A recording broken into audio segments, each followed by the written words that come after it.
नमस्कार, आप देख रहे हैं livecities.in और मैं हूं वसीम खान। पाकिस्तान लगातार अपने नापाक इरादे और मंसूबों के साथ आतंकियों से मदद ले घुसपैठ करता है, आतंकियों को संरक्षण देता है, उसके बाद अपने पीठों को थपथपाता है और यह कहता है कि बिना प्रमाण के इस तरह का आरोप लगाना कि पाकिस्तान ने ही इस बड़ी घटना को अंजाम दिया है।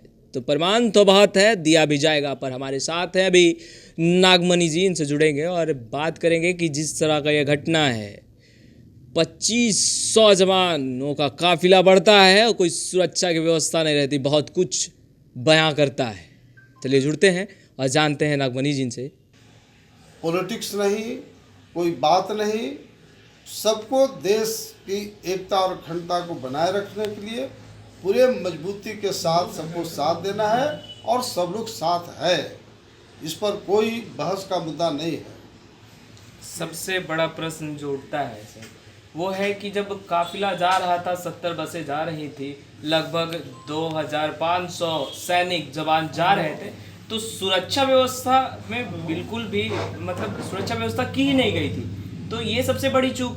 दूसरी बात है कि जब पहले से जब पता था कि घुसपैठ हो सकती है, ऐसी साजिशें चल रही है, फिर इसको लेकर कोई बंदोबस्त, कोई पुख्ता इंतजामात नहीं किए गए थे, तो इसे आप कैसे देखते हैं सर? इसी को तो मैं बोल रहा हूँ। अभी ये बोलने का मौका नहीं है, लेकिन इसी बात को मैं कहना चाहता हूँ कि बॉर्डर, जो भी बॉर्डर है, बिना कोई जांच के, बिना कोई पास के कोई गलत आदमी इंटर नहीं कर सकता है। तो आखिर में इस तरह का आरडीएक्स बम लेकर के अंदर आना, कोई पाकिस्तानी ऐसे कैसे घुसता है? और हर समय इस तरह की घटना हो रही है। तो ये सरकार को बिल्कुल इस बात पर पुख्ता इंतजाम करना चाहिए कि बिना कोई सही आदमी के अलावा कोई पाकिस्तानी हो या कोई आतंकवादी हो, गलत आदमी आखिर क्यों घुसता है? तो सरकार को अपनी कमियों पर ध्यान देना चाहिए। सिर्फ पाकिस्तान को गाली देते रहो, ये समस्या का निदान नहीं है। अलग बात है, मैं बोला कि अभी ये समय नहीं है, अभी समय है पूरे देश के एक एक लोग को देश के साथ रहना। जो सैनिक मारे गए हैं उनके प्रति पूरा देश नतमस्तक है। उनके मान सम्मान के लिए देश के हर लोग कुछ भी करने के लिए तैयार हैं। लेकिन आखिर में इस तरह की घटना बराबर होती है। भाई क्यों होता है? आप जानते हैं कि अगर प्रशासन चुस्त और दुरुस्त रहे, अगर बॉर्डर सील्ड रहता है, आखिर में आतंकवादी कैसे घुस जाता है? तो कहीं न कहीं जो हमारा हिंदुस्तान का जो शासन प्रशासन है, मैं किसी पर आरोप नहीं लगाता, लेकिन इसकी प्रॉपर जांच करके, और जांच कोई मैटर नहीं है, जांच की ज़रूरत कहाँ है? जब हमारा शासन प्रशासन चुस्त और दुरुस्त रहेगा तो क्यों ऐसी घटना होती है? घटना होने का कारण क्या है?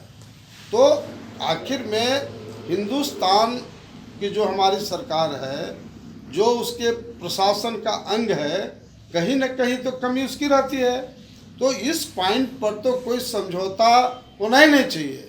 जो पदाधिकारी, बड़े से बड़े पदाधिकारी दोषी हो, 1 मिनट में उसको हाइंग करना चाहिए, क्योंकि हमारा पहले देश है, उसके बाद कोई पार्टी और पॉलिटिक्स और कोई बिजनेस और कोई आदमी है।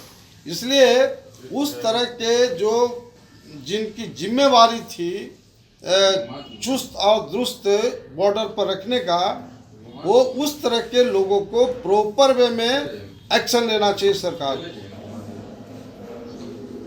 नागमणि जी, किस तरह की जवाबी कार्रवाई पाकिस्तान खोज रहा है? सर्जिकल स्ट्राइक 2 या फिर कोई बड़ा कदम?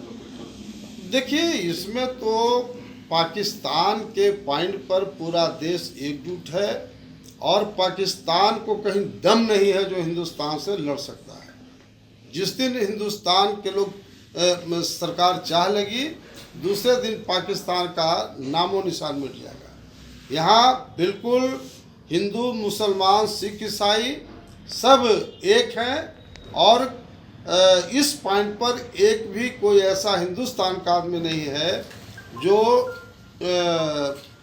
भारत सरकार का जो निर्णय होगा उसमें कोई बायां और दायां, एक अब लोग साथ है। इसलिए हम समझते हैं कि एक बार पूरे वर्ल्ड लेवल पे भारत सरकार को दूसरे देशों से बात करके और अंतिम एक अल्टीमेटम देना चाहिए कि अगर आज के बाद एक घटना हुआ तो सीधे हम पाकिस्तान पर अटैक करेंगे, या इस बार भी वार्निंग देके छोड़ देना चाहिए, नहीं क्योंकि लगातार पाकिस्तान नापाक मंसूबे के साथ इस तरह की। मेरा मतलब अल्टीमेटम शब्द ये हुआ, अल्टीमेटम ऐसे देना चाहिए कि आज के बाद अगर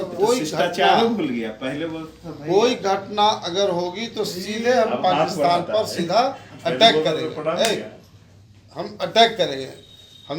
लेकिन मेरा मतलब कि देश तो ही चाह रहा है कि देन एंड देयर पाकिस्तान पर अटैक करना चाहिए।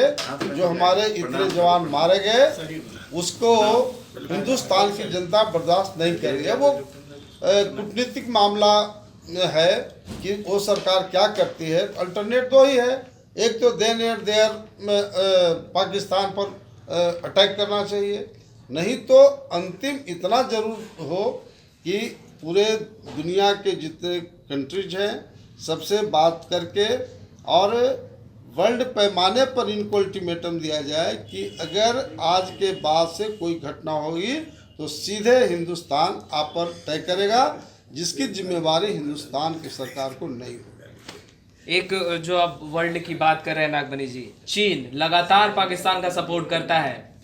कल भी चीन जो है उन्होंने कहा था कि मकसूद अजहर जो है वो अंतर्राष्ट्रीय आतंकवादी नहीं है।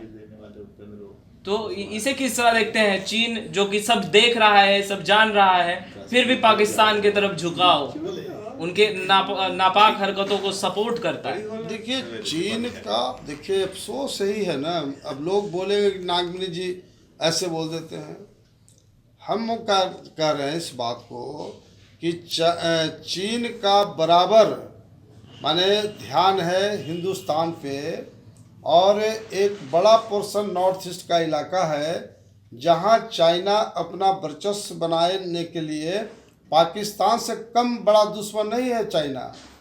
लेकिन हिंदुस्तान की सरकार को होश में नहीं रहता है, हिंदुस्तान की सरकार कोई मतलब इस बात का नहीं है चाइना का इंटायर जो आइटम है वह हिंदुस्तान में बिक रहा है। आप बताओ कि जो दुश्मन देश है तो उसके जो चाइना का मैक्सिमम जो सामान बिक रहा है, अगर प्रतिबंध लगा दे तो उसकी कमर टूटेगी नहीं टूटेगी। लेकिन हिंदुस्तान की सरकार को होश है क्या? कोई पार्टी की सरकार है, मैं वो नहीं मानता, मैं सरकार की बात करता हूँ। तो देखिए कड़वी सत्य कोई बोलने वाला नहीं होता है। पॉलिटिशियन में भी देश की एकता और अखंडता को बनाए रखने, बस हो गया भाषण खत्म। अरे भैया एक्शन लो ना। चाइना का जो सब गलत, कोई टिकाऊ उसका सामान नहीं है, और अगर भारत सरकार खाली बैन कर दे तो चाइना का आर्थिक जो कमर है वो टूट जाए। तो हिंदुस्तान की सरकार अपने दुश्मन को ही हाथ मजबूत कर रही है, चाइना को। तो इस तरह का एक्शन भारत सरकार को लेना चाहिए ताकि वो हमारा दुश्मन मजबूत नहीं हो। लेकिन सरकार उस तरह से एक्ट नहीं करती है। बहुत अहम सवाल नागमणि जी ने उठाया है कि बॉर्डर से क्रॉस कैसे कर जाते हैं आतंकवादी। सुरक्षा व्यवस्था जब चौकन्ना है उसके बाद भी इस तरह का आतंकवादी घुस जाते हैं, फिर अंजाम जितने भी आतंकवादी चीज़ों हैं, गतिविधियां, उन सभी को अंजाम दे डालते हैं। ये बहुत अहम सवाल नागमणि जी ने प्रश्न उठाया है और इस पे बिल्कुल विचार भी होना चाहिए, क्योंकि जब काफिला जा रहा था 2500 सैनिकों का काफिला, जबकि 1000 सैनिक का लोगों का काफिला ही जाना अनुचित है, मगर उसके बाद भी 2500 लोगों का काफिला जाता है, सैनिकों का काफिला जाता है। सुरक्षा व्यवस्था के कोई इंतजामात नहीं रहते हैं। जब 70 बसें पार करती हैं तो एक कार भी साथ साथ चलती हैं, कार को रोका नहीं जाता, चेक नहीं किया जाता और इस तरह का बड़ा घटना का अंजाम दे दिया जाता है। पाकिस्तान लगातार अपने नापाक हरकतों को अंजाम देता है, उसके बाद भी अपना पीठ थपथपा के यह बोल देता है कि बिना कोई प्रमाण के हमें दोषी कह देना ये सही नहीं है। प्रमाण तो बहुत है, पर आगे इसका जवाब हमारे शेर देंगे। और सीआरपीएफ के बटालियन ने भी कह दिया है कि हमें तो बस एक बार 30 मिनट की आज़ादी चाहिए, मैप से भी पाकिस्तान को हटाने के लिए हमारे सैनिक सक्षम है। बहरहाल जो भी दृश्य होगा, हमारे शेर किस तरह से हुंकार भरते हैं और क्या कुछ होता है, पाकिस्तान के खेमे में आतंकवादी का खात्मा किस तरह हमारे शेर जवान करते हैं, वो भी सबसे पहले दृश्य लाइव सिटीज आप तक पहुंचाएगा। अगर आपने हमारे चैनल को सब्सक्राइब नहीं किया है तो जल्द सब्सक्राइब कर ले, साथ ही साथ हमारे फेसबुक पेज को भी लाइक करें ताकि हर छोटी बड़ी खबरों से आप सब